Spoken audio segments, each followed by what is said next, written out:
Hello दोस्तों, आपका स्वागत हमारे यूट्यूब चैनल पर। आज हम प्राचीन इतिहास के कुछ लगभग 50 प्रश्न लेके आए हैं जो हाल में परीक्षा में पूछे गए हैं। चलिए वीडियो शुरू करते हैं। प्रश्न नंबर 1, हड़प्पा सभ्यता की खोज किसने की थी? हड़प्पा सभ्यता की खोज किसने की थी? दयाराम शाह ने, यानी कि आपका answer number A right answer हो जाएगा। ठीक है, चलिए अगला क्वेश्चन देखते हैं। वह शासक जिसने एक सच्चे जैन मुनि की तरह उपवास के द्वारा शरीर त्याग दिया, वह कौन था? तो आपका राइट आंसर हो जाएगा चंद्रगुप्त मौर्य, यानी कि ऑप्शन नंबर सी आपका राइट आंसर हो जाएगा।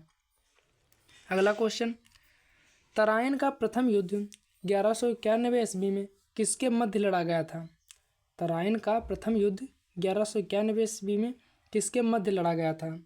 तो इसका आपका राइट आंसर हो जाएगा मोहम्मद गौरी और पृथ्वीराज तृतीय द्वारा, यानी कि आपका राइट आंसर हो जाएगा ऑप्शन नंबर बी। आपका option number B right answer हो जाएगा। चलिए अगला क्वेश्चन देखते हैं। बंगाल को मुगल साम्राज्य से पृथक कर स्वतंत्र किया।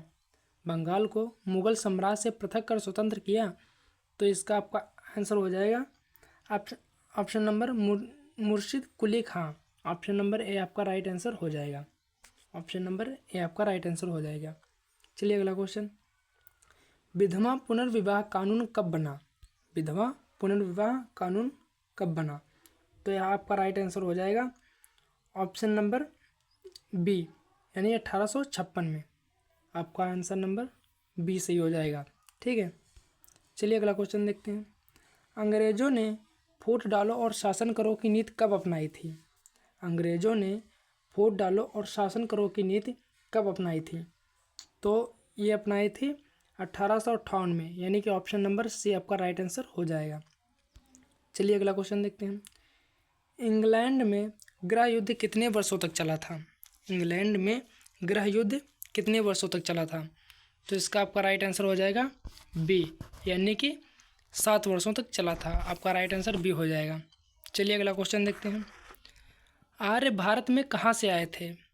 आर्य भारत में कहाँ से आए थे? तो इसका आपका राइट आंसर हो जाएगा केंद्रीय एशिया से, यानी कि ऑप्शन नंबर सी आपका राइट आंसर हो जाएगा। चलिए देखते हैं अगला क्वेश्चन। किस अवध में रामायण एवं महाभारत की रचना हुई थी? किस अवध में महाभारत एवं रामायण की रचना हुई थी? तो आपका राइट आंसर हो जाएगा आर्यावध में, यानी कि ऑप्शन नंबर डी आपका राइट आंसर हो जाएगा। ऑप्शन नंबर डी आपका राइट आंसर हो जाएगा। चलिए देखते हैं अगला क्वेश्चन। गुप्त समाज की स्थापना किसने की थी? गुप्त समाज की स्थापना किसने की थी? तो ये आपका हो जाएगा चंद्रगुप्त, यानी कि ऑप्शन नंबर बी आपका राइट आंसर हो जाएगा। ऑप्शन नंबर बी आपका राइट आंसर हो जाएगा। चलिए अगला क्वेश्चन देखते हैं। पानीपत की दूसरी लड़ाई किनके बीच हुई थी? पानीपत की दूसरी लड़ाई किनके बीच हुई थी? तो ये आपका राइट आंसर हो जाए बैगम खान और हेमू के द्वारा, यानी कि आपका ऑप्शन नंबर ए आपका राइट आंसर हो जाएगा। चलिए देखते हैं अगला क्वेश्चन। मोहम्मद गौरी कहाँ का शासक था? मोहम्मद गौरी कहाँ का शासक था? तो ये आपका राइट आंसर हो जाएगा अफ़गानिस्तान, यानी कि ऑप्शन नंबर ए आपका राइट आंसर हो जाएगा। चलिए अगला क्वेश्चन देखते हैं। मस्तानी किस शासक की प्रेयसी थी? मस्तानी किस शासक की प्रेयसी थी? तो आपका राइट आंसर हो जाएगा option number A Bajirao Peshwa. Bajirao Peshwa. चलिए अगला क्वेश्चन देखते हैं। बिहार प्रदेश को किस मुस्लिम शासक ने सर्वप्रथम जीता था? बिहार प्रदेश को किस मुस्लिम शासक ने सर्वप्रथम जीता था? तो इसका आपका राइट आंसर हो जाएगा बी, ऑप्शन नंबर बी, यानी कि खिलजी ने जीता था। चलिए अगला क्वेश्चन देखते हैं। मुगल काल में सर्वप्रथम किस शहर में अंग्रेजों ने अपने कारखाने स्थापित किए?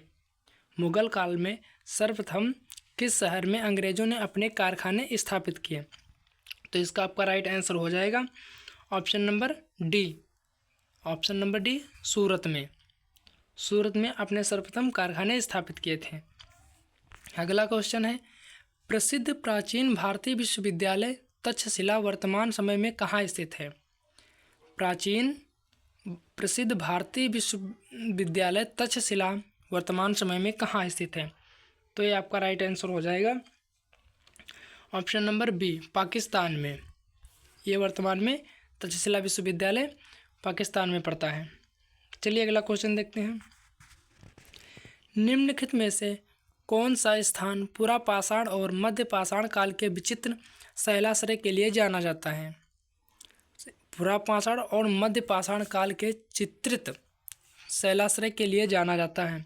तो इसका आपका राइट आंसर हो जाएगा भीमबेटका, यानी कि ऑप्शन नंबर सी आपका राइट आंसर हो जाएगा। चलिए देखते हैं अगला क्वेश्चन। अशोक के किस शिलालेख में 5 समकालीन यूनानी राजाओं का उल्लेख है? अशोक के किस शिलालेख में 5 समकालीन यूनानी राजाओं का उल्लेख है? तो इसका आपका राइट आंसर हो जाएगा ऑप्शन नंबर डी, 9वें शिलालेख में। ऑप्शन नंबर डी आपका राइट आंसर हो जाएगा। चलिए अगला क्वेश्चन देखते हैं। निम्नलिखित में से कौन सी सिंधु मोहरों का सबसे सामान्य रूप है? निम्नलिखित में से कौन सी सिंधु मोहरों का सबसे सामान्य रूप है? तो इसका आपका राइट आंसर हो जाएगा यूनिकॉर्न, यानी ऑप्शन नंबर डी आपका राइट आंसर हो जाएगा। चलिए अगला क्वेश्चन देखते हैं। सिंधु घाटी सभ्यता के किस स्थल से घोड़े के अवशेष मिले हैं? सिंधु घाटी सभ्यता के किस स्थल से घोड़े के अवशेष मिले हैं? तो इसका आपका राइट आंसर हो जाएगा ऑप्शन नंबर सी।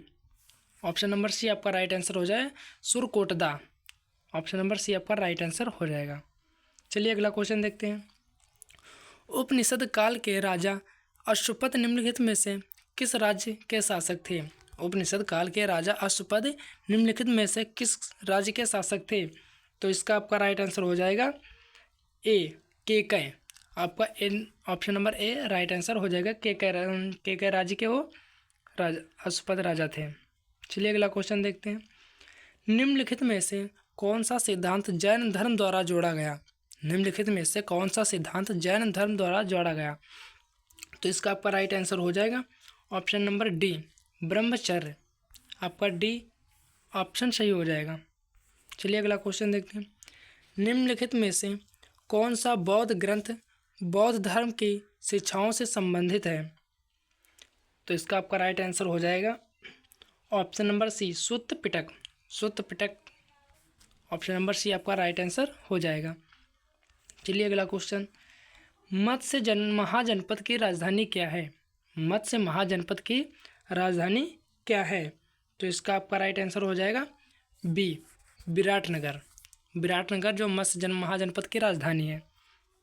चलिए अगला क्वेश्चन देखते हैं।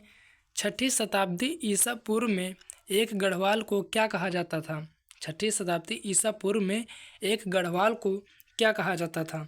तो इसका आपका राइट आंसर हो जाएगा पूरा, यानी कि आपका right answer number A right answer हो जाएगा। चलिए अगला क्वेश्चन देखते हैं। 6ठी शताब्दी ईसा पूर्व में सीमा शुल्क अधिकारी को क्या कहा जाता था? 6ठी शताब्दी ईसा पूर्व में सीमा शुल्क अधिकारी को क्या कहा जाता था? तो आपका राइट आंसर हो जाएगा कस्मिकास, यानी कि answer number A right answer हो जाएगा आपका। चलिए देखते हैं अगला क्वेश्चन। वीडियो अच्छी लगी तो प्लीज़ लाइक शेयर सब्सक्राइब जरूर कर लें। 6ठी शताब्दी ईसा पूर्व में अमीर किसानों को क्या कहा जाता था? 6ठी शताब्दी ईसा पूर्व में अमीर किसानों को क्या कहा जाता था? तो ये आपका राइट आंसर हो जाएगा गृहपति। गृहपति, यानी कि आपका ऑप्शन नंबर बी आपका राइट आंसर हो जाएगा। चलिए अगला क्वेश्चन देखते हैं। निम्नलिखित में से किस शासक को अक्सर भारतीय इतिहास का पहला साम्राज्य निर्माता कहा जाता था? निम्नलिखित में से किस शासक को अक्सर भारतीय इतिहास का पहला साम्राज्य निर्माता कहा जाता है? तो आपका राइट आंसर हो जाएगा महापद्मनम को। आपका राइट आंसर हो जाएगा आंसर नंबर बी का। ठीक है, चलिए देखते हैं अगला क्वेश्चन। मगध की राजधानी क्या थी? मगध की राजधानी क्या थी? तो आपका राइट आंसर हो जाएगा मगध की राजधानी तक्षशिला थी। मगध की राजधानी तक्षशिला थी, यानी कि आंसर नंबर डी आपका राइट आंसर हो जाएगा। चलिए देखते हैं अगला क्वेश्चन। कौटिल्य के कुशल मार्गदर्शन में चंद्रगुप्त मौर्य ने निम्नलिखित में से किस राजा को उखाड़ फेंका? कौटिल्य के कुशल मार्गदर्शन में चंद्रगुप्त मौर्य ने निम्नलिखित में से किस राजा को उखाड़ फेंका? तो आपका राइट आंसर हो जाएगा धनानंद को, यानी कि आंसर नंबर डी आपका राइट आंसर हो जाएगा। चलिए अगला क्वेश्चन देखते हैं। नासिक अभिलेख में किस शासक की उपलब्धियां वर्णित हैं? नासिक अभिलेख में किस शासक की उपलब्धियां वर्णित हैं? तो ये आपका राइट आंसर हो जाएगा गौतमीपुत्र सतकर्णी का। गौतमीपुत्र सतकर्णी का, यानी कि ऑप्शन नंबर डी आपका राइट आंसर हो जाएगा। चलिए अगला क्वेश्चन देखते हैं। सातवाहन काल में निम्नलिखित में से किस क्षेत्र को चावल का कटोरा कहा जाता था? सातवाहन काल में निम्नलिखित में से किस क्षेत्र को चावल का कटोरा कहा जाता था? तो आपका राइट आंसर हो जाएगा answer number A Krishna Godavari delta, यानी कि ऑप्शन नंबर ए आपका राइट आंसर हो जाएगा कृष्णा गोदावरी डेल्टा। चलिए अगला क्वेश्चन देखते हैं। 10 अंकीय संस्कृत नाटक मृच्छकटिकम किसकी कृत है? 10 अंकीय संस्कृत नाटक मृच्छकटिकम किसकी कृत है? तो आपका राइट आंसर हो जाएगा ऑप्शन नंबर बी शूद्रक की, यानी कि आपका answer number B right answer हो जाएगा। चलिए अगला क्वेश्चन देखते हैं। 8वीं शताब्दी के भारत में किस संस्कृत विद्वान को करुण रस के कवि के रूप में जाना जाता है? 8वीं शताब्दी के भारत में किस संस्कृत विद्वान को करुण रस के कवि के रूप में जाना जाता है? तो आपका राइट आंसर हो जाएगा ऑप्शन नंबर ए भवभूत को, यानी कि आपका राइट आंसर ए हो जाएगा। चलिए अगला क्वेश्चन देखते हैं। निम्नलिखित में से किस राजा को अजंता के अभिलेखों में द्विज के रूप में वर्णित किया गया है? निम्नलिखित में से किस राजा को अजंता के अभिलेखों में द्विज के रूप में वर्णित किया गया है? तो आपका राइट आंसर हो जाएगा ऑप्शन नंबर ए विंध्य शक्ति को, यानी कि आपका राइट आंसर ए हो जाएगा। चलिए अगला क्वेश्चन देखते हैं। निम्नलिखित में से किस शासक ने सामंत की उपाधि का प्रयोग किया था? निम्नलिखित में से किस शासक ने सामंत की उपाधि का प्रयोग किया था? तो यह आपका राइट आंसर हो जाएगा option number C. Option number आपका सी राइट हो जाएगा मौखरी को। ठीक है, चलिए अगला क्वेश्चन देखते हैं। निम्नलिखित में से कौन सा राजा मौखरियों के शासक अवंती वर्णम का उत्तराधिकारी बना? तो इसका आपका राइट आंसर हो जाएगा ऑप्शन नंबर डी ग्रहवर्मन को। आपका answer number D right answer हो जाएगा। ठीक है, चलिए अगला क्वेश्चन देखते हैं। काकुस्थवर्मन की मृत्यु के बाद गठित कदंबों की दूसरी शाखा ने निम्नलिखित में से किस स्थान से शासन किया? तो इसका राइट आंसर हो जाएगा ऑप्शन नंबर बी त्रिपर्वत को। त्रिपर्वत पर शासन किया उन्होंने। ठीक है, चलिए अगला क्वेश्चन देखते हैं। निम्नलिखित में से किस बौद्ध राजा ने शिव भट्टारक के पक्ष में अनुदान दिया था? निम्नलिखित में से किस बौद्ध राजा ने शिव भट्टारक के पक्ष में अनुदान दिया था? तो इसका आपका राइट आंसर हो जाएगा option number B. Option number B आपका राइट आंसर हो जाएगा नारायण पाल। चलिए अगला क्वेश्चन। पुलकेशिन प्रथम ने निम्नलिखित में से किस काल में शासन किया? पुलकेशिन प्रथम ने निम्नलिखित में से किस काल में शासन किया? तो आपका राइट आंसर हो जाएगा 5,35,566 ईस्वी में। 5,35,566 ईस्वी तक। ठीक है, चलिए अगला क्वेश्चन।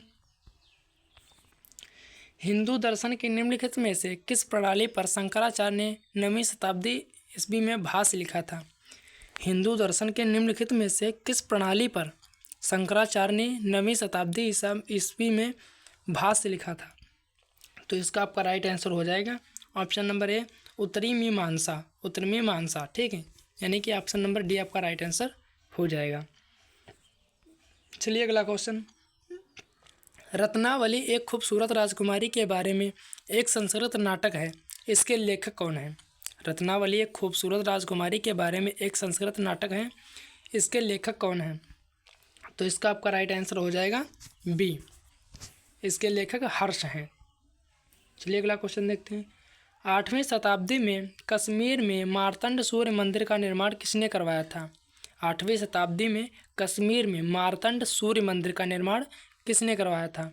तो इसका आपका राइट आंसर हो जाएगा option number B Lalitaditya Muktapida. Lalitaditya Muktapida आपका B, answer number B right answer हो जाएगा। चलिए अगला क्वेश्चन, निम्नलिखित में से किसने आर्य सिद्धांत लिखा था? निम्नलिखित में से किसने आर्य सिद्धांत लिखा था? तो इसका आपका राइट आंसर हो जाएगा आंसर नंबर बी, आर्यभट्ट द्वितीय ने लिखा था। ऑप्शन नंबर बी आपका राइट आंसर हो जाएगा। चलिए अगला क्वेश्चन देखते हैं, निम्नलिखित में से किसने सत्यसेयपुर, रण पराक्रम वल्लभ और पृथ्वी वल्लभ जैसी उपाधियां ली? तो इसका आपका राइट आंसर हो जाएगा आंसर नंबर बी, कीर्तिवर्मन प्रथम ने। आपका right answer B number answer सही हो जाएगा। चलिए अगला क्वेश्चन, सिंह विष्णु का उत्तराधिकारी निम्नलिखित में से कौन था? सिंह विष्णु का उत्तराधिकारी निम्नलिखित में से कौन था? तो इसका आपका राइट आंसर हो जाएगा answer number B, Mahendra Varman प्रथम। महेंद्र वर्मन प्रथम यानी कि आपका answer number B right answer हो जाएगा। चलिए अगला क्वेश्चन देखते हैं, निम्नलिखित में से किस राजवंश के दौरान अजंता की गुफाओं के निर्माण के समय का अनुमान लगाया गया था? निम्नलिखित में से किस राजवंश के दौरान अजंता की गुफाओं के निर्माण के समय का अनुमान लगाया गया था? तो इसका आपका राइट आंसर हो जाएगा गुप्त, यानी कि ऑप्शन नंबर डी आपका राइट आंसर हो जाएगा। चलिए अगला क्वेश्चन, मौर्य वंश के बाद मगध पर किस वंश का शासन था? मौर्य वंश के बाद मगध पर किस वंश का शासक था? तो इसका आपका राइट आंसर हो जाएगा डी, शुंग राजवंश का। शुंग राजवंश का मौर्य वंश के बाद मगध पर शासक था। ठीक है। चलिए अगला क्वेश्चन, अशोक के अभिलेख इनमें से किस लिपि में लिखे गए हैं? अशोक के अभिलेख इनमें से किस लिपि में लिखे गए हैं? तो इसका आपका राइट आंसर हो जाएगा ब्राह्मी में, यानी कि ऑप्शन नंबर सी आपका राइट आंसर हो जाएगा। चलिए अगला क्वेश्चन, भारत में जैन धर्म की स्थापना किसने की? भारत में जैन धर्म की स्थापना किसने की? इस क्वेश्चन का आंसर अगर आपको पता है तो कमेंट में दीजिएगा। ठीक है, भारत में जैन धर्म की स्थापना किसने की थी? तो इसका राइट आंसर होगा महावीर। ऑप्शन नंबर डी आपका राइट आंसर हो जाएगा।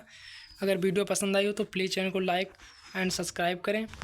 धन्यवाद, मिलते हैं अगले वीडियो में, तब तक के लिए।